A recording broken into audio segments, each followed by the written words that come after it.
right, we are live. Oh my God, that is a terrible picture. Yeah, so yeah, K5 sent me that to Instagram, and I thought it was a good. It like captures when I'm talking to by myself. That's pretty much what your response is going to be anyhow. The whole time. That's captured pretty well. Nice overlay too. Right, yeah, I got it lined up perfectly. Yeah. But actually, let me see if I can even find it now. Where is it? Just do the whole cast like that. Let me see. Boom. No, that's not it. Everything goes black. Oh, wait, where is Chris? Oh, sorry, we're having the little, hey, all right. There's so many overlays on that thing. There's too much. Yeah, I'm blushing like a mile away from the screen, aren't you? I imported everything. I wish you could just like. Oh, we could have a little choose. picture. Oh, there it is. Oh, the camera's still hooked up for our Frostgrave game. Oh, yeah. There. I'm finally here. So Chris has made it. Yeah, so I guess the labor disputes were resolved, and the JPEG actually wanted more than you did for the doing the cast. So nice. Yeah. No, sorry about that. That was just like I think it was just a heavy cold. Yeah. Last week because kids are walking petri dishes. Right. Oh yeah. It was like showed up Thursday for work. Taught like one lesson in the morning, like I said, sounding like Barry White. All my students went like, right? And then I just went like, nope, I'm not gonna be able to do this, and just like went home and then like slept for like the entire almost 4 days. So oh wow, had a high fever for a while, but like it was only lasted like a night. Then it was like, phew, okay, kind of back to normal. Just still feeling like a cold, which is why thankfully I think it was a cold and not COVID. It's so weird that we're like just normal sickness now is like making us doubt everything and feel worse. Yeah, got real annoying. My partner going, "Can you taste? Can you smell? Are you sure? Are you sure? Are you sure?" I'm like, "Yes." How many times do I have to answer this? Yeah. Right. Oh, hey, Matt. Matt is in the chat. One of our excellent patrons. Oh, and we got a member on the YouTube channel. Nice. I'll. It's in my notes. It's not one of our sock puppets. No, yes, it actually is not. So somebody signed up for the Mutant Chronicles audio fiction, nice. So that was great. Yeah, because that's the only thing right now that's going regularly into the membership until we figure out some more members-only content. But nice. Well, cool. Yeah, and I did a kind of unboxing of the Twilight 2000 big set, and there's solo rules in that too. Oh, so it's. It's a hex crawl like Forbidden Lands, but there's rules for solo because they use for the event deck. They actually put the suits and values for a playing card deck. Okay, so you can use a regular playing card deck and you can use regular dice, but of course in the set they give you all the custom. But that's kind of the what do they call it? It's the AI, but they call it something else.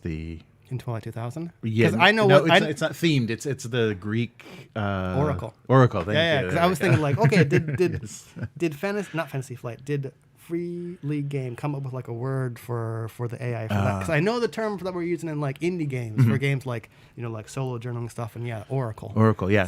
So they named it. So they said the Oracle for solo play. So it's pretty cool because it gives you a value of how dangerous something is, and then there's tables to roll on. It's so. Each because it's a hex crawl and similar to Forbidden Lands, you can generate adventure sites and things very very easily. Yeah, so I think a solo live stream might be fun to just get used to the rules and just to see how it plays out. Yeah, no, I'm really liking solo games. It's kind of adapting to the hey, we know you might not be able to get out and play with people, and online might be difficult. So. You know how you used to enjoy that lonely fun of rolling up a character? Now we attached a game to it too, right. So, that's true. Yeah, that is definitely where that comes from. All right. I think we're all set. Cool. So good. Yeah, so good to have you back. And nothing too exciting. Oh, but I do want to kind of circle back and talk about something from last week that might be a more interesting discussion than me just rambling. I'll do my pose. Yeah, right. You just have to freeze a what? Yeah. Yeah, that was great. So yeah, thanks again, K5. That was perfect for because I was thinking internet famous now. Right. I have to move everything and center myself on the camera or have an empty chair. Or put Chris there in the JPEG version. All right. So let's get this going for this week. Welcome to the Weekly. I'm Jeremy. I'm Chris. And this week on the Weekly, solo adventure for Troika, going back to its fighting fantasy inspirations. YouTube dislikes. Okay. And I didn't stutter. And then the Phylactery redo. So we'll kind of go back and talk about Paizo and their change of terminology. And Mothership on Kickstarter, the actual first edition of Mothership. Kind of feel like a Mortal Kombat character with this mask. Yes. So, but before we get started, I just want to thank our newest and only at this point. You didn't have to add that part. YouTube member, Dante Williams. Thank you so much. Ooh, thank you. For signing up to have access to the audio fiction. So there's two ways. So either through the Patreon or any level of the YouTube membership, which is as little as $1. I think it depends on local currency. I set it in yen, so it just translates.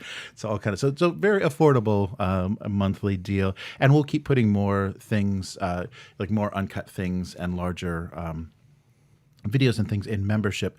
But I just wanted to there's an adult joke in there somewhere.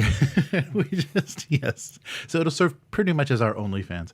No, but the we just started out the subscription, so that join button. So if you're interested in listening to those and not dealing with Patreon, the join button below this video gives you the ability to sign up on YouTube. Cool. And it's the same way that it's Google, so they'll just the way they bill for everything. So very easy to deal with. So thanks again. So Dante, thank you for joining, and give us a good comment too. Said it was well worth. It's well worth. We're well worth $1. Yes. Excellent. Very valuable service. All right, so let's get started with Down in Yongardy. Down in Yongardy, a Troika solo game book. So Chris Bissette has just released a Kickstarter for publishing a book, and this book is going to be a choose-your-own-adventure style solo adventure using Troika as the rule set. So if you don't know Troika is the fighting fantasy retro clone that is very an indie darling, and so they're going to strip the mechanics back a little bit for solo play and give you a branching adventure solo path. So if you do this, turn to page 406 and all that good stuff. So cool. So Chris said, the fighting fantasy books of my youth were small paperbacks I could shove in my pocket, and that's what I'm aiming for here. There won't be any fancy hardback editions or anything to inflate the costs or the timelines, just the book that I want to make in your hands. So it seems like really good thinking about there's not going to be some limited edition, gold embossed special version of this. The only thing that is being added with the stretch goals is alternate covers. Okay. So if you're a collector of his stuff, he's got some great illustrators lined up to do alternate covers. So there may be one or two alternate covers that you can pick up as alternate versions. Oh, cool. And there is a hardship level, pledge level, and then there is also a buy a book for someone level. So running a really nice Kickstarter. I do like those. Yeah, I like the hardship levels and like the community access levels where it's like I'm buying a copy for someone else. Right. Yeah, that's really good. So as many people as possible will have access. And so the books are going to be printed by Mixum UK, and that's going to mean 90 GSM uncoated paper with a 250 GSM silk cover with matte lamination and full color illustrations. Oh, cool. So nice quality. Yeah, nice quality book. I wonder if you're meant to write in it, and that's why the pages are uncoated. Oh, I'm not sure. Yeah. That's an interesting. Yeah, it may be. Yeah, there may be notes because does Fighting Fantasy have a character sheet? I'm not sure. May. Yeah, you may have to keep track of stats and things, and so that may be a part of it. I'm thinking of kind of the choose your own adventure books because I think maybe I was in like the end of the bubble when I kind of got to that part of reading. And I did a bunch of those. You leave your finger in the page when you're like, no. Oh, I see the end. Never mind. Let's turn back, right? But one of a set I got that I've not been able to find is You Are an Intergalactic Spy. Mm-hmm. And it combined choose your own adventure stuff with mazes, kind of like word searches and puzzles. Unfortunately, the ones I inherited as a kid had already been done. So, but like I tried to like erase out some of them, and then I thought those were really fun. So it wasn't like a die roll game, but it was like, okay, did you find like what words did you find in here? If you found X, turn to this page, or you do the maze and it's like turn to this page and stuff like that. So Wow. Yeah. Just made me wonder if you're going to write in these books. Yeah, that's a possibility. I can't remember. I think Fighting Fantasy does have a character sheet, so you're keeping track of different values and equipment and things. So I'm not sure. Yeah, but the first chapter is already available to try out for free. So there's a PDF that you can download from the Kickstarter and kind of sets up the story, and so you can see if you like the setting and what they're doing with the with that. And so the Brazilian designer, Gantijo is doing the alternative cover. Okay. And there's examples of their work on the page. And it's going to be really nice looking stuff. Cool. So, and there's one more add-on is a pamphlet adventure, Troika pamphlet adventure that's an invitation to dinner where players attend a high society dinner in Yongardy hosted by a retired judge. So sticking with the same setting that is built for the solo book, there is also a pamphlet adventure to play Troika in. So yeah. So estimated delivery is July 2022, so next summer. And so if you're worried about Chris being able to complete this, so far he has released 30 solo projects since January 2020. So rather prolific. My goodness. I get notifications. We're obviously talking about a different Chris. Yeah, right. I've released nothing in that same time frame. And so I get notifications all the time on his itch.io of things that are done. And this shouldn't be a problem. And this actually marks the step into full-time game writing. Yes. Yep. So leaving a full-time job to pursue game development for a time. Yeah. And already, any nominated game designer. So I wonder if that was for The Wretched stuff. Yes, it was. It was. Yep, it was. Yeah, so the solo journal. Definitely not their first success or first not. This is not their first Kickstarter project. Yeah, fifth solo Kickstarter. Wow. That's impressive. Good stuff. Yeah. So look forward to that if you're interested. And Troika is a great system. I love. Still haven't played it. I love the simplicity and how you put characters together so fast, and it has this interpretation. It's open to interpretation in the base game, and then people that have developed settings that are very rich in character and things. So I'll put a link to this Kickstarter in the description, and you can take a look. Yeah, take a look at that. So last week I noticed immediately when it's just me rambling about nothing, the dislikes fly. So I'm definitely responsible for all the thumbs down that this podcast gets. But I no longer have to worry about that, or I don't have to admit to any of it, because I just got this notice from YouTube that the dislike count will be made private across YouTube. The dislike button will remain, but no one will be shown. And this is a little bit suspicious because the way that they're saying it, the way that they're framing it is, we want to protect our creators from harassment and reduce dislike attacks. And they're specifically saying for smaller, starting out creators. You need that. You need to know when you find your audience, and kind of if you're talking about something controversial, or you're kind of triggering people or bringing up their, angering them, you kind of have to know, find the audience and find a balance in what you're doing. And dislike is very useful. When you get ratioed, when a video gets ratioed in dislike, you got why is this happening? And is this really what I want to be saying? Is this how I want to present myself? Well, yes, I totally see where he's coming from. It wasn't on YouTube, but as someone who has been ratioed at least twice on Twitter for something, both things not really important, right? That sucks, right? So I understand at least the idea that YouTube has of saying, okay, we want to prevent this because that can really suck. But at the same time, yes, in a more nice, altruistic society, right. A like and a dislike button would be a good metric for creators to judge. Wow, I'm getting a lot of dislikes. Yeah. Time to rethink what I'm doing here. Or right? I'm pushing some buttons. I like this. That's a possibility. Yeah, that's a possibility. Whoa, I enjoy being an asshole. Yeah, keep those dislikes coming. But not having seen this, I wonder, is YouTube hiding the dislike count from viewers, or does the creator still have access Creator to that? still has access. Yeah. So in YouTube Studio, they're still going to give you that information. So that is good and that's useful. So it doesn't. So they're taking away the public proof for small creators that people can see, or I guess they're saying they don't want to encourage people to click dislike because we've almost got more dislikes.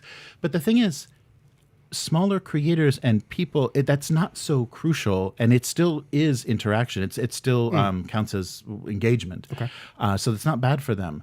I think the thing they're worried about is the corporate websites. So most of the things that get ratioed are these ridiculous corporate, nonsense videos that get put out there and have some really fake, really pandering message, and people see through that and they dislike it, into the tens of thousands. And that is important, and that needs to be preserved because you're basically, that is in a weird little way, speaking, to power, speaking. But I know what you're trying to say, but I can't think of the phrase. Yes, strength to power. Yeah, strength speaking to power. Yeah. So the way that it gives people, with not a lot of influence, a way to say this is bullshit, and we're calling bullshit on this. So I think what they're doing is just trying to not embarrass their corporate websites and corporate clients. That's all this is for. I think you're right. And but the terms that they're putting it in is, we want to protect the little guys because they're bullied. They're so bullied. So if there was a dislike button on that comment or on this thing, we would have pushed it because we would have seen through their bullshit and be like, no, this is to protect your corporate clients, not to make little independent people not feel bad. Right. So I think that's, unfortunately, how they had to word it, right? Tangent. I'd really just appreciate a company to be like, here's exactly what we're doing and why.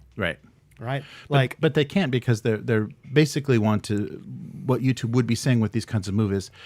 Small creators, your days are numbered. Yeah. You just step aside. We got CNN to worry about here. We're not interested in your nonsense. Yeah.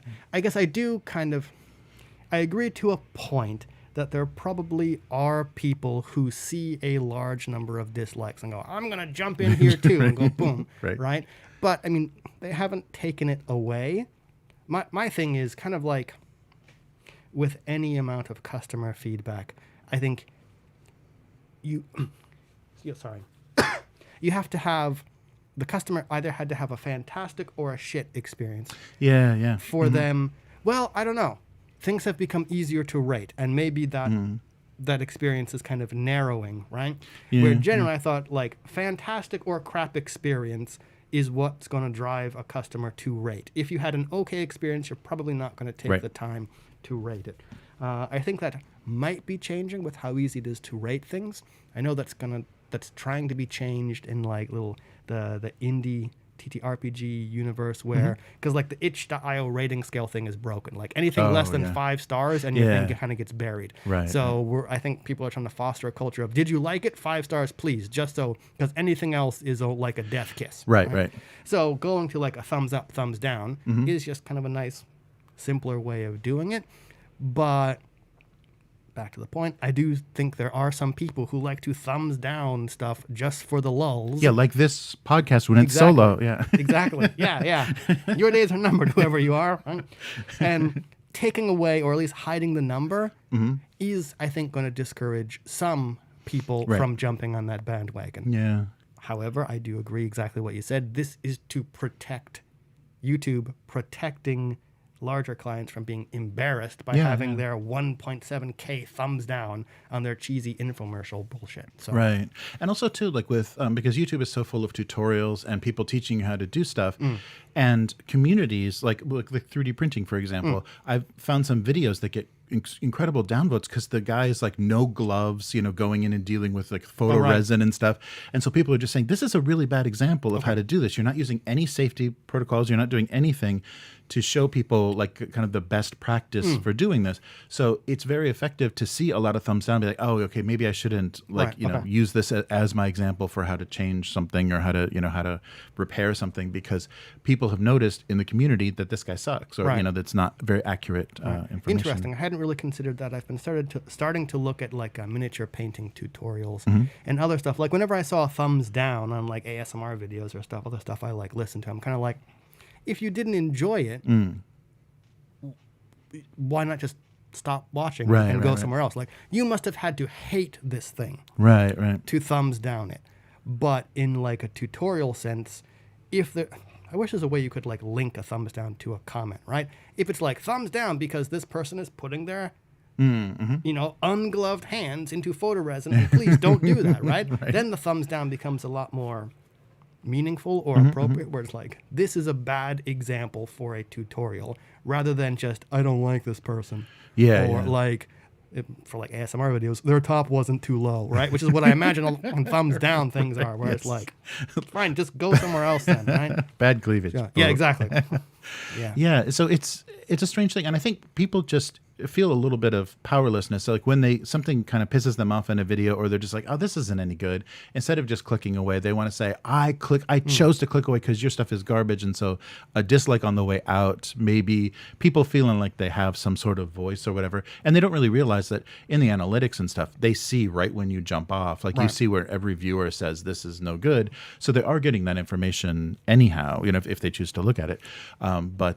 So you don't really need to do that, but I think people are, speaking, what is it, strength to power. It's people feeling like, I want to have some effect on this a little bit more. So it's good that it still exists, so people will still get there. So when I get all those dislikes, I will put a pinned comment on, and I will tell you exactly how many dislikes each video got. Cool. But I think the same people who like dislike on the way out are the same people who go, I'm unfollowing your Twitter account because blah, blah, blah, send. And it's like, buddy, you just wanted the fucking attention, right? Fine. You're leaving? There's the door, right? Yeah.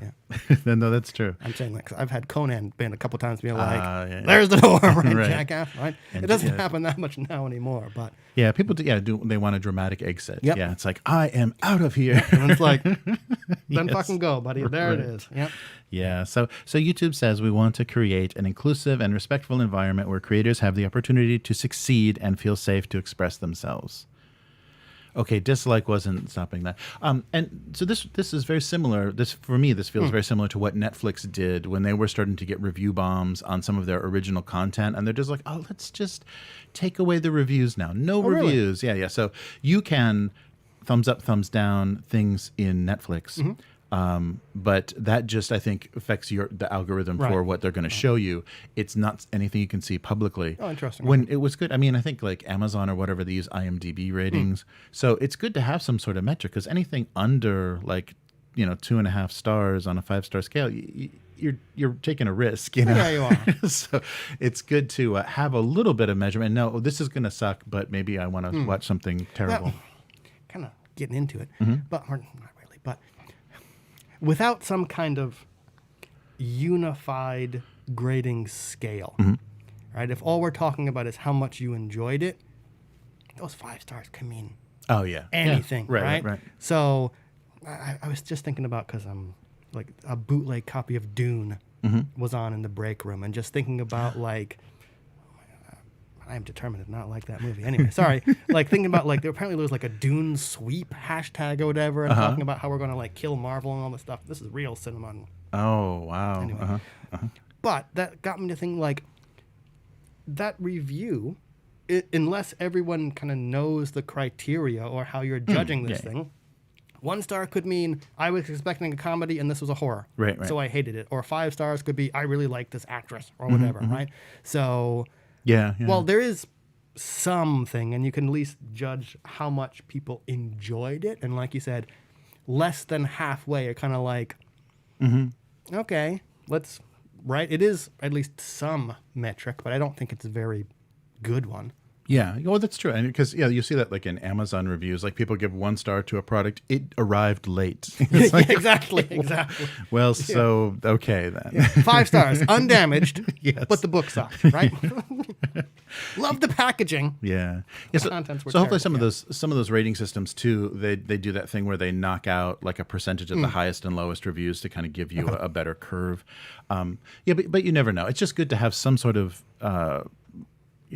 indication, and now YouTube is going to take that away. You're just going to see a number of likes, which just basically shows like how much the subscribers are interacting with that channel, and so who knows. But yeah, we'll see the effect, and I will honestly continue to look at the dislikes and feel bad about my amateur opinions or uninformed responses to things.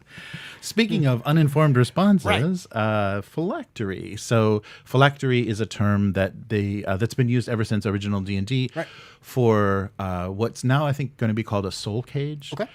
So it's where a lich keeps their entrapped souls, and then it started to become where they also keep scrolls or magical writings and things. Okay.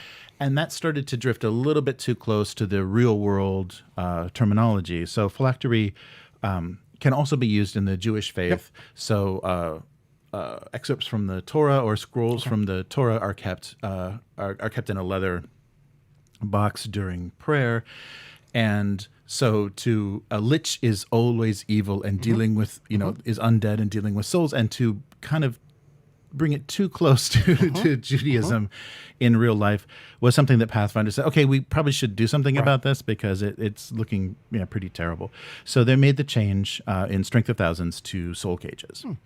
And but so I was thinking about this because I kind of had a deep dive into Universal monster movies over the Halloween time. And I found a video essay where somebody was talking about in European folklore and like kind of mythology, both vampires and werewolves have been used at certain times as anti-Semitic. Oh, really? Kind of, I don't know, to use a stand-ins, like a dog whistle, or kind of, a way to that's a using modern terminology, but a way to talk about our unhappiness with these people that don't that are they're seen as outsiders or whatever, and saying they are stealing your babies, they're drinking your blood, the horrible, like, monstrous depictions in anti-Semitism. And so when you do go back and make these changes, it's like, well, it can cascade into, there's going to be a lot. If you're strictly going to look at one kind of, prejudice and bigotry in history, you're going to have to strip a lot of stuff out, and stuff gets really contaminated. In that kind of, if you're just sticking with a Eurocentric perspective, stuff gets very contaminated, and people have even said, like, fantasy is rife with anti-Semitic just artifacts of anti-Semitism. And then if you think about, like, then extending things into other cultures and religions that we don't even really understand. So, like when we're talking about the Oriental adventures, sorts of things. So it seems like there's not really a good way. When things pop up, it's good to address it so that you're showing that it was done out of ignorance instead of malice. And so I think that's the kind of, we need to start making that kind of assumption that the original designers of D&D weren't these massive anti-Semites that were, like, trying to load the game with as much of this, as much of this symbolism as possible, as much of these kind of little objects as possible to just to have a laugh, or to kind of marginalize a group of people, and just say phylactery was a cool word, and they just chose it because not thinking about it in context or use, and it just kind of made its way into there because it was cool to say. And so a lot of that stuff, it is just ignorance. And so if you address things that were done out of ignorance, then I think that's where we should be, instead of saying, oh, it's all of this is dirty, all of this is corrupt, because it was probably done from a place of hate. Well, okay, unless the author of the game is still alive, or unless the author of the work is still alive, right? I don't know. Well, now I'm thinking of, like, literature and like some of the, like, like H.P. Lovecraft. You can definitely say dude was racist, right? Like, there's no ifs, ands, or buts about it. But I think unless there's, like, an overwhelming amount of proof or evidence that someone was racist or anti-Semitic, unless the author is still alive, maybe you have to do what you said and just kind of assume it was ignorance, right? Or maybe a little bit of malice where they're not going to take the time to research things correctly, right? Think about, like, early D&D and, like you said, like Oriental adventures, and I'm sure, like, the Arabian Nights kind of theme stuff, or any kind of non-European culture. I'm sure there's going to be all kinds of stuff in those settings where you look at it now and kind of go, really? Yeah. And I don't know whether it's a productive discussion to make the discussion about whether the author was racist, unless in someone's case like H.P. Lovecraft, you go, yeah, no, he definitely was, right? Right. The discussion is probably more productive to go, let's assume this was ignorance or a lack of desire to research. Sure, it sounds like a cool word. Sounds like a cool word. It actually means this in the original, culture. And let's look how it's used in the game. And in the case of like Phylactery, you're like, it's always evil.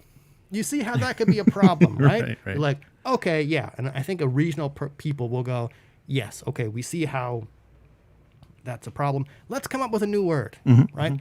Or, the internet being what it is, let's consult the people from that actual culture or whatever. What's a better word? Right? Or how could we change this so we don't have this negative connotation? Right? So I think, I would say that's what you have to do. So I agree, you kind of have to approach it from an angle of, let's assume ignorance rather than malice, unless we can actually kind of prove the malice. Yeah, it's a funny thing. And just the fact that, like, if we're going to talk about Dungeons & Dragons, like Dungeons & Dragons is a game that was written and created in English. And so, if we're talking about terminology, already you have the problem of even just the pronunciation of everything is Anglified, and the creators of these they were Anglophiles or Europhiles, and so that's their starting point. That's where, that's the correct, that's the everything else is going to be opposite or wrong or evil that isn't this, like, idealized European fantasy setting. Especially when you get into the problem of morality and the whole concept of, like, the orc baby discussion, right? If you have these, in the setting, you have these immutable, this is definitely good, this is definitely evil. I think that only compounds the problem of, this is our culture, our civilization, you're the other. Yeah. And it does. You're instantly bad, and it is, but that's, I think, you do have to accept that, like, if you see value in that game and in that setting, you're going to have to accept that was its birth, that was its origin, and it's always going to come from that point of view. And so they're always going to mispronounce things wrong. They're always going to see things as opposite or see things as outside. So you need to make another setting that shifts that focus or broadens it or does something that kind of defeats that original bias, because it has to be done in a language, in a culture, and it was done in America. A bunch of Americans that loved historical European history and fantasy history. Well, I think you also, I guess maybe this is possibly related, though not directly from what you were saying, but I think you also have to make a concerted effort to actually go in and address problematic elements of the game, because I think D&D has definitely, in recent editions, been trying to shift away from that whole, whoa, people are inherently evil or whatever. It's like, oh, you still haven't ditched the alignment thing, right? Like, you still have races of or species of creatures that are just inherently evil. Right.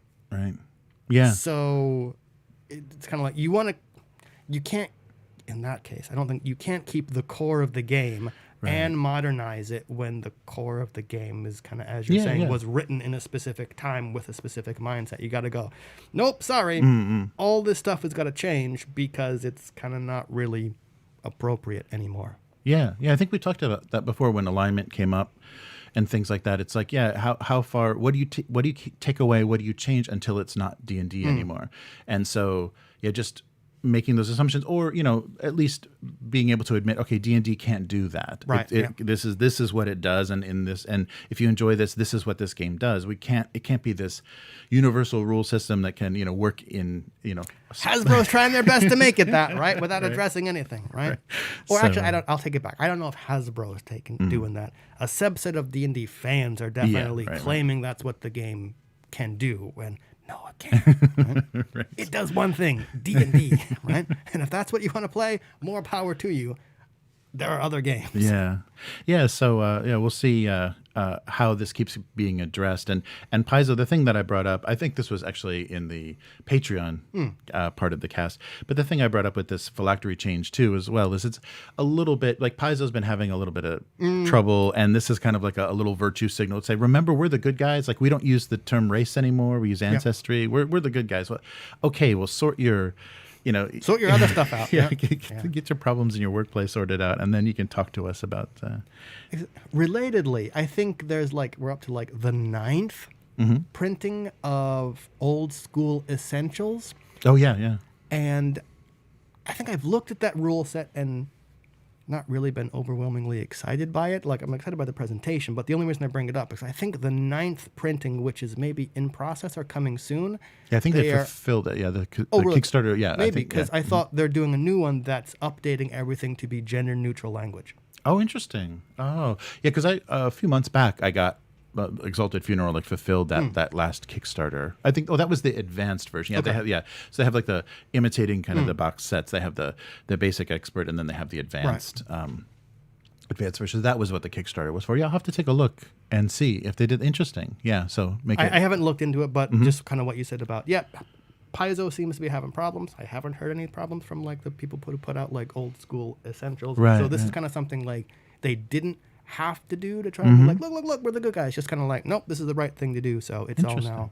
Well, yeah, I'll take a look at those books, and that's interesting. That might be a good topic to discuss, what that does. Sorry, that's cool. All right, and the last thing that an actual first edition that's coming out is Mothership.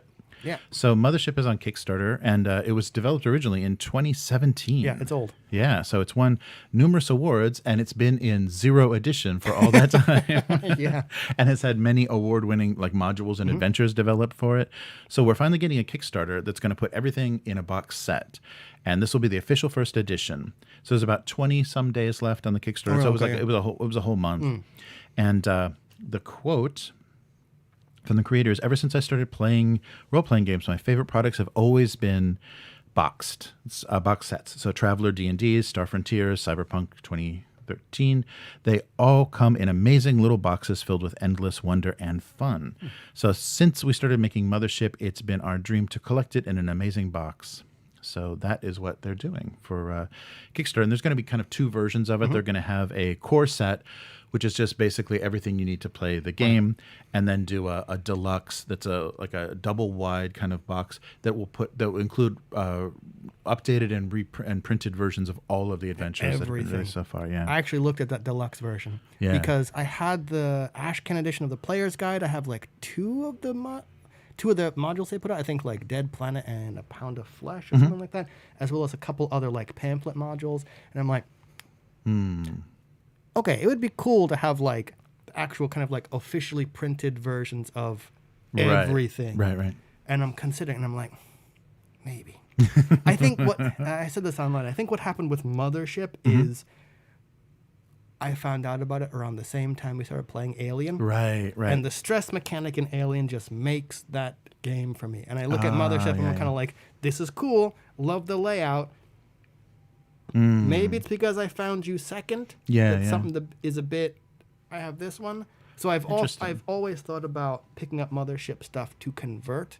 To the Alien RPG. Right, and take it away from the IP, keep that system. And yeah. But the things I do like about Mothership is the layout of the book was great. The little flow chart of character creation in the back, and it's just D100 roll under. So it's been kind of described as OSR-ish, but not fantasy, right? Very clearly sci-fi horror. Right. Yeah, so that's good. So what they're doing for this first, the official first edition, they're updating the player survival guide. They're doing a new Warden's operations manual, a new unconfirmed contact reports, which is kind of the giving you how to run the a horror game and what to put in it. So 40 unique monstrosities, a monochrome D100 set, and a hazard panic die, official version. Bright yellow, yeah. Yeah, right. And so these will all be saddle-stitched books and a pair of dice in that core set. So the kind of changes that they're making, so a summary of that is combat and violence have been clarified and simplified. Health is now moved to a wounds system. Armor is no longer a save, but rather destructible armor points. Cool. Removed levels altogether. Stress and panic have been rebalanced, and they've removed a lot of the weird edge cases in the rules and streamlined how all the encounters, combat, and all those encounters work. Yeah, so it looks It looks good, and it's nice to see that they're actually like, okay, this is it. This is first edition, and I like the how much support it's gotten with the different adventures, and to have all of that included, in one release is pretty good. That's why I was like, oh, that deluxe box, just get everything. Right, and probably like all the tweaks and everything have probably been edited in the adventures. There's also new art. Oh, nice, yeah. Because, I do kind of like the art in the original kind of like Ashcan edition. It's very kind of like loose and painterly and kind of weird. But some of the art art teaser they've been releasing, it's a different style. It's more, not realistic because it's not photo bashed. It's illustration, but it's a lot tighter. Oh, nice. For lack of a better term, yeah. Oh, that's cool. Yeah, and they're doing the core set, the deluxe set, and then kind of the everything set, which is both the core and deluxe, and a T-shirt and some extra. I missed things. it. There was also like a 48 if you pledged within the first 48 hours, you also got like a launch patch. Oh, nice. I was like, oh. Excellent. Definitely feeling FOMO there, where it's like, oh. Right. Yeah, you got to get those notifications in your email. You got to jump on those right away. Yeah. And I've seen people doing that more and more often. I think because they want that, back in whatever, like in 45 minutes or whatever. So get people like a reason to do it now instead of let me wait and see, and because a lot of times people on Kickstarter wait and see to see what gets unlocked or they're going to add more stuff. Is it more stuff? Is this going to fund? Yeah, right. Yeah. So it's Mothership has been out there. For a while, and people like it. So okay, there was a chance it wouldn't fund based if they put the thing really high. Right. But like looking at it, I'm like, there's no way this is not going to fund because enough people know about it and they've spent 5 years, 6 years putting out stuff for it and getting really good word of mouth press. So right. Gonna have to go soon. But there was also a bit of a kind of kerfluffle. Kind of involving Mothership, but not negative on them. The actual play that will not be named, but is the giant of everything, ran a sci-fi one-shot that was linked to, I think, some kind of stretch goal for the Kickstarter they did for their animated series, which tells you how big of an IP this is. The way they phrased it was that here they're playing their own homebrew system, right? And of course, the fan base were like, "Oh, this is great, showing people what science fiction horror can do." And people were looking at it going, "You just bolted a couple things in a Mothership. Wow. Could you have not said that's the system you were playing?" Right. So, because if you look at the Kickstarter page, there's actually a link on that Kickstarter page that says "Watch Critical Role Play Mothership." And it's the episode, but nowhere, only retroactively after people started calling them out, did they go, "Oh yeah, it's Mothership with a couple things bolted on." And it's like, why could you not have done that from the beginning? Interesting. Right? Yeah. So is it that they didn't want to promote? I don't know. That's a weird thing to do. Yeah. It's back to that whole thing of like, because you didn't get Wendy's money. Yes. From the people that made Mothership. You're not going to say it. Okay, got it. Right. It's like putting the electrical tape over the Coca-Cola logo. Yeah, exactly. That's what it was, right? We're not going to, you're not paying us? There was a big deal about, come watch us play our own homebrew sci-fi horror system. People were like, nah. Yeah. Wow. Yeah, that sucks. Yeah. And that's what it is. Like, it sucks. Like, could you have not? Yeah. Said it? Yeah. Right. And what if that's what actual plays turn into? It's like, we'll play your game, but you gotta hook us up. Yeah. Yikes. But I don't actually think there's a problem with that. If you're clear about it, because like I haven't done bupkis for it in a long time because I've just been bored out of my mind about stuff. But when I first released Brighthammer, I was thinking about how much would it cost me to sponsor an actual play of this, right? And not from like it's just like, I'm not going to be able to play it. Right. Watching people play this game would be great. I should compensate people to do that. I wonder what that would cost me, kind of thing, right? I didn't get past that, but so that's why I kind of have no problem with people paying. And as long as it's up front. Yeah, as long as it's up front, right. Yeah, but if that becomes like the only way to get mass exposure to your game, so it's like a bad system and a bad game gets all of this press just because they spend the few grand to. Right. Sorry. Yes. So once there is a system where you just can buy your way in, to visibility, to massive visibility, because I mean that's the thing. I guess with Critical Role, you have to consider is like the number of eyeballs on that, and if their audience likes that game, and it's will like, they though? I wonder. Yeah. No, that's I wonder. true. No, that's very true. I'm sure there is some boost, right? But now that they've done Mothership and they did Monster Hearts 2, and I think they must have done something. Couple I think other they things. did the Doom RPG. Oh, did they? Oh, no, I think they did. Yeah, doing something. Like, just from the number of people who watch that show, there must be some benefit. But I am not a critter. I suspect people watch Critical Role mostly for the main story. Right. And I'm sure those one-shots get a fraction definitely of the normal viewership. But it's still something, right? More than other people would get. Yeah. It's not the connection that the fan base has to this the characters and that that meta narrative that's going on in their lives. Wow. Anyhow, yeah. Great. Well, where can people find you? On Twitter, as always. That's Hivemind, HYVEMYND, where I'm talking parenting stuff. Basically, because that's what my life has become now. Yeah, recently. So, how about you? Oh, I do a single panel gag cartoon every Monday night, North American time. So Abuse Cartoons on social media, and then both YouTube and Twitch is Abuse Cartoons. And if you want to read the cartoon, the archive of it is gocomics.com/domestic abuse. And in front of us, we have the volume 3 of Blaster. So this contains the rules for Sludge that we were very eagerly. So if you don't know Blaster, it's this kind of anthology, kind of the dream team of skirmish game designers. So Frostgrave designer and just Gaslands, everything that you've seen in the press about good, good skirmish.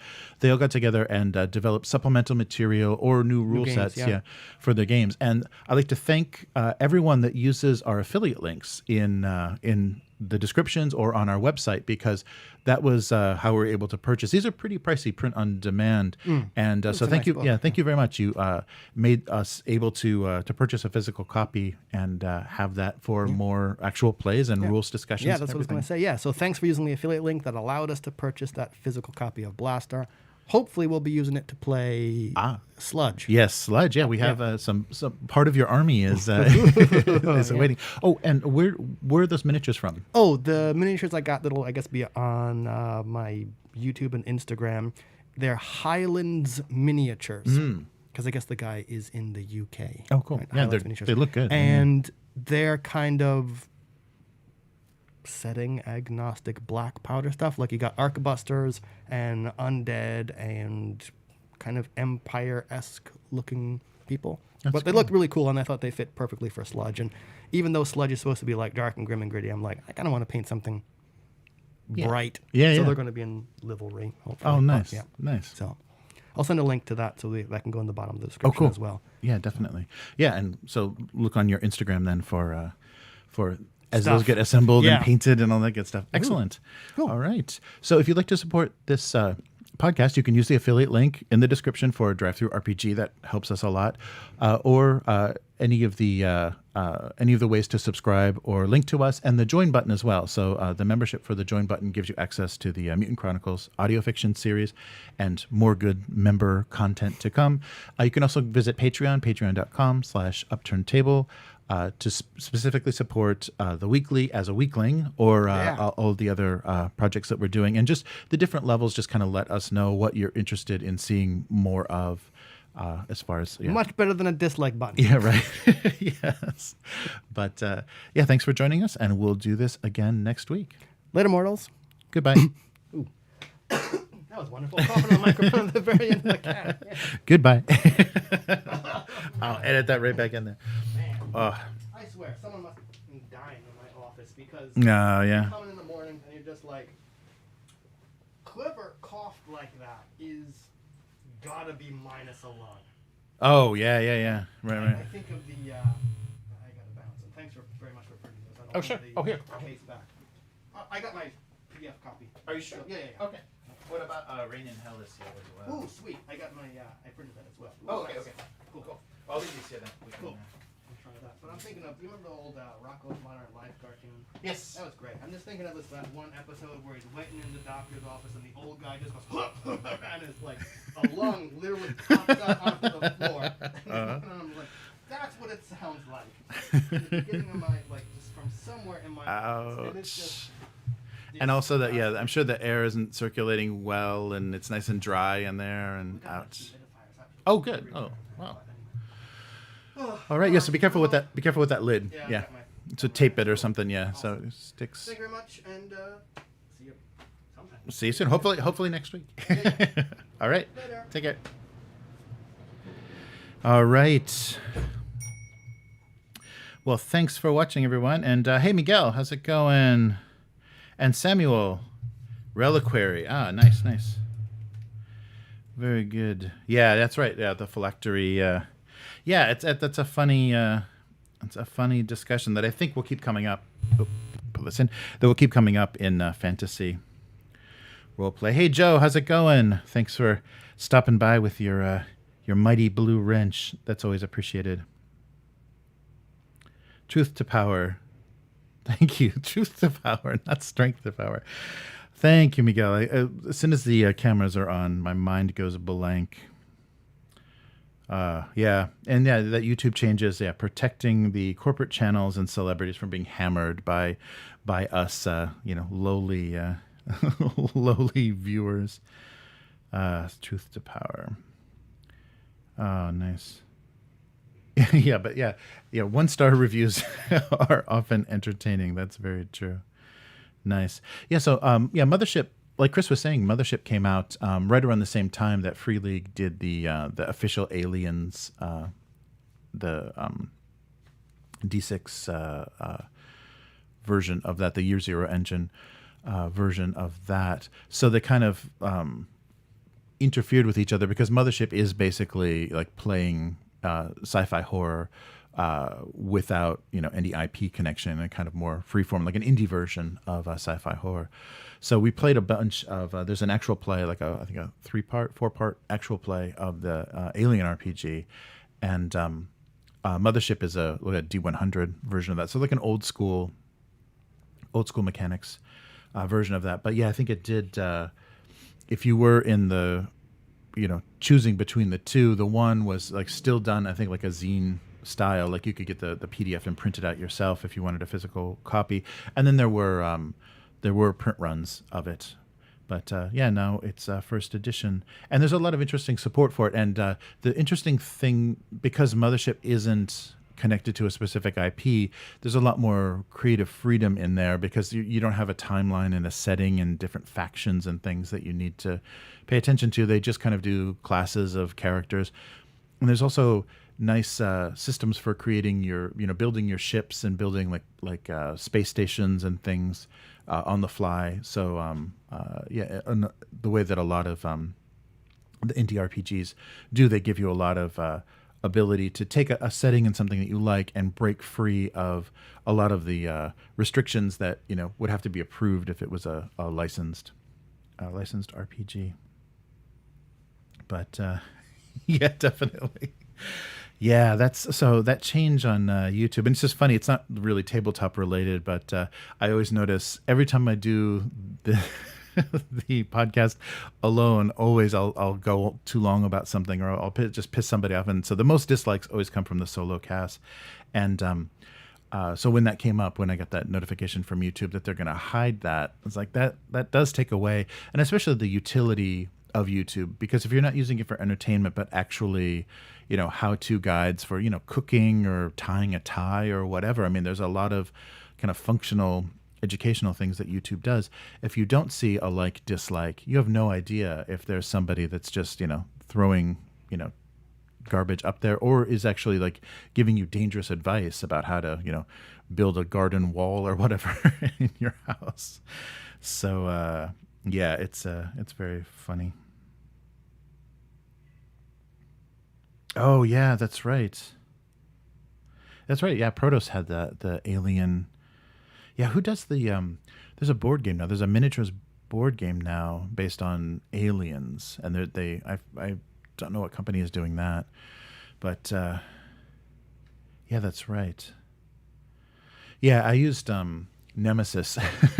We did we didn't end up using miniatures, but I grabbed a bunch of the Nemesis miniatures because they're also kind of a sci-fi horror alien, on a ship thing, like eggs and aliens on a ship, kind of xenomorphs, and they were close enough to the alien IP. So when we were first playing that game, I grabbed a bunch of the Nemesis miniatures, if you know that board game, for that. But yes, so I should just edit out all of my misquoted phrases in there. Nice. Yeah, so all the creators will still be able to see dislikes. So that'll be good, kind of as a useful tool to gauge, if that's the opinion they want to stick to, or the channel, because I think as like smaller content creators are finding an audience on YouTube, you can put yourself out there kind of in the wrong way and start attracting the wrong kind of people. And if that's not actually the kind of content you're making, you're just going to be pissing people off. So I think dislikes are kind of useful in that way to see how people are responding to it. And if you are, talking about controversial subjects, maybe you do want to see a nice, heavy, amount of likes and dislikes to know that you're really hitting a chord, or kind of like getting to breaking down an issue or whatever very well. So that's more like, political and those types of channels. So it's a strange thing they're doing. So I thought it'd be worth mentioning, because it's going to affect it's going to have a weird effect, I think, on YouTube, and they don't care. I mean, they have their eyes very specifically on this ad model that they built, and then courting these so big advertisers and corporate channels. So we're just going to see more and more of that, and hopefully, we'll be able to exist, in the periphery of that world, or someone will develop a more, small developer, indie developer platform that can be used once YouTube just completely turns against us. So who knows? Oh yeah. It's funny. If you spend any time, like Chris and I were talking, it must be just like you want to have you feel kind of powerless, and like that person, if you had a television, if you're flipping through channels on television, and every show that you clicked away from, you could leave a dislike as you clicked away.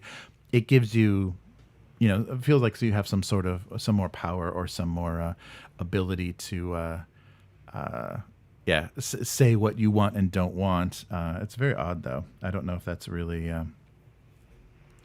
it's really all that useful. But like Chris said on Twitter, you get a lot of those people that have those dramatic exits where they're like, I am unfollowing you on Twitter, and they tweet that out in reply, so that they want to make sure that everybody knows that they are, not having it anymore. So yeah, just people looking for attention. Yeah, and you don't really ever know, like, because a dislike is just such a general thing. You don't really ever know, because I know I've had people complain about, sound quality, or like intro music being too loud on videos and things. So that can get you a dislike. And if they don't tell you, if they don't put that in a comment, you have no idea what you actually did wrong. If it was your opinion, how you presented yourself, just, how you look. Some people just don't like your face, and they will dislike you for that. Yeah, that's very funny. Oh, that's right. Yeah, Curiosity Stream. That's right. Yeah, I don't know if we're intellectual enough for a Curiosity Stream. We're gonna have to go back to some heavier topics. Nice. Oh, that's right. TiVo. Yeah, that's right. TiVo did do that for TV, didn't it?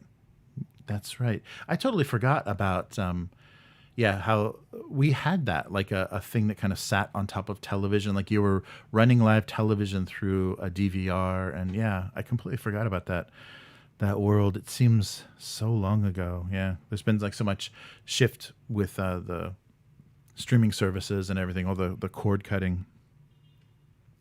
And, me having to search out, English language entertainment and stuff in Japan, which is much more difficult. I've completely lost contact with like what people are doing like in North America for entertainment, if people still have cable or if they're, everybody is all on the internet. Yeah, it's a funny thing.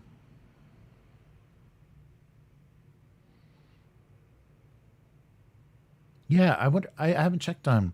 So I know Protos was doing like their own original world, original setting after they stopped doing Warzone and are they still doing the Aliens? Aliens versus Predator kind of stuff. But I haven't checked back on that, but I want to take a look and see what Protos is up to, because I thought they were working on a launch of their own miniatures game in their own like unique IP setting. Nice. Thanks, Matt. I appreciate it. Yes. Yeah, unfortunately, Chris will always have his Philly gear on. That's very true. A Philadelphian through and through. Yeah. Oh, YouTube TV. That's right. Yeah, that's not available outside of the U.S., I think, or not, at least not available in Japan. So that's right. You can get the TV channels through. Wow, yeah, that's even one more step. Yeah, I feel disconnected to that because I'm doing the, being outside of the home country and the native language kind of market. It's much more difficult to know what the options are, and especially when they started doing the streaming services that were connected to cable channels. So you could get those, you could watch things on the internet for free, but you had to put in your subscription information for the cable, prove that you were paying for the cable, and then they would let you watch it on the internet. I don't know if they stopped doing that, but I remember that at the time, and that was impossible for me to do. I guess I could rent an empty apartment and put cable in it so I could watch the internet version in Japan. It's really, really crazy. But so we'll have. So Chris is working on the Sludge Army, and I'll take a look. I think I'm going to use. I think there's one of the Patreons that I back for that does 28 mil miniatures that might work well for Sludge, because there's casters in Sludge. It's like black powder, like ahistorical black powder, but there's wizards and like kind of caster characters, and I've seen some really good ones by a certain artist.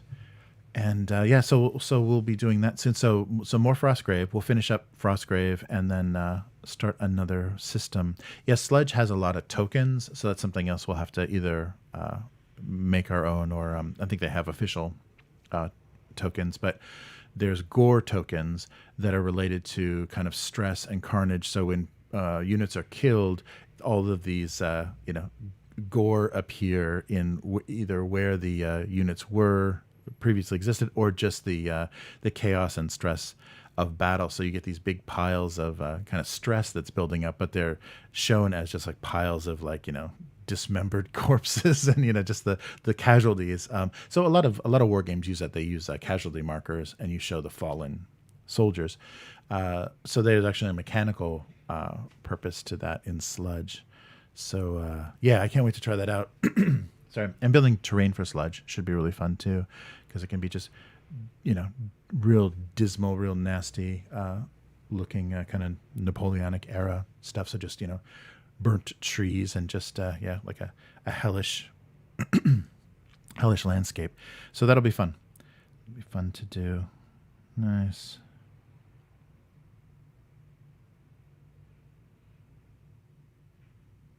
Oh yeah. I think they switched to rulers, but Dust once upon a time, I think the Fantasy Flight version of Dust, and maybe the version that came after that. So that's a kind of weird World War II setting. Dust used a grid. They used like a pretty large squares. Like a 3x3 inch square, and you had dots in the squares to measure like line of sight and everything from. So you were just measuring squares. And I think for skirmish games that use hexes, one of the fantasy ones, one of like the Age of Sigmar skirmish games from Games Workshop is hex based. So it's laid out, like the terrain is laid out on hexes and everything is measured from hexes. And so is their Aeronautica Imperialis, their air warfare game. The air battles are on a hex too. So they changed that from rulers. Yeah, I can understand that. And there's some people that are, a little tricky with their measuring and stuff. So you have to, there can be people that take advantage of ruler games by always measuring wrong. But there's a few out there. They're less common, I think, but the last one that I remember playing is Dust, and because I have the Fantasy Flight core set of that. But there's been iterations since then. So I think Dust Warfare might be ruler measurements, but the other iterations of the game use grids, use a pretty large grid, because you have to put entire units, an entire unit has to reside within a square, and then you measure kind of corner to corner for line of sight. But yeah, I don't think so. Yeah, I think Frostgrave could still work as a hex, and actually that would make it probably a little quicker. You would have to, let me see. I wonder what. Yeah, I don't think there would be any really big restrictions. Yeah, you could adapt the rule set to a hex game, because if you're using 1-inch hexes, the whole system is 1 inch, so it wouldn't really change anything. You could, very easily just using hexes on the map. So you'd have to probably use a little bit more generic. I'm not sure how many companies make very interesting mats for wargame tables that have hexes, hex overlays on them. So you might just have to use 1-inch hex paper. But you could definitely do that, because if you're using 1-inch hexes, the miniatures will fit inside that, and then you can use all of your distances based on that. The only thing that would screw it up is elevation. So you'd have to have a pretty 2D area. You'd have to block line of sight with the terrain, but you couldn't have very vertical terrain unless you were going to mark hexes, all the way up everything, because you'd have to, count for ascent and descent. And then that's one of the fun things in Frostgrave is there's fall damage, so you can manipulate, you can move other figures with push, magical push spells and things, and you can destroy terrain, and so then there's fall damage based on that. So that would have to be ruler based. It'd be kind of tricky unless you just used a gauge. You could actually, if that was going to be a minimum aspect of it, you could just make a hex gauge, basically just print out a strip of hexes and say, yeah, you fell 3 hexes and took so much damage. But that's cool. Hey, K5, how's it going? Yeah, thanks again for the image of Chris. That was pretty funny. That worked really well. Oh, we can bring Chris back. Chris is still here. So thank you so much for sending that over. That worked really well. And it'll probably make its return if I have future solo casts. But yeah, much appreciated. Oh, thanks. Yeah. Yeah, this is my beginning of my the winter wardrobe. Yeah, thanks. I thought it was excellent. Some things actually do fit me in Japan. That's amazing. I can actually find clothes that fit. Yeah, the smaller you are, I think the better things go in Japan. Yeah, Heroscape terrain. There you go. I think there are third parties that make hex. That's a perfect idea. Yeah. Really good thinking, Matt. There's companies that make replacement or alternative HeroQuest hexes that would work for Frostgrave really well, and especially if you could buy them in white and blue or whatever, so it looked like the setting of Frostgrave. Nice.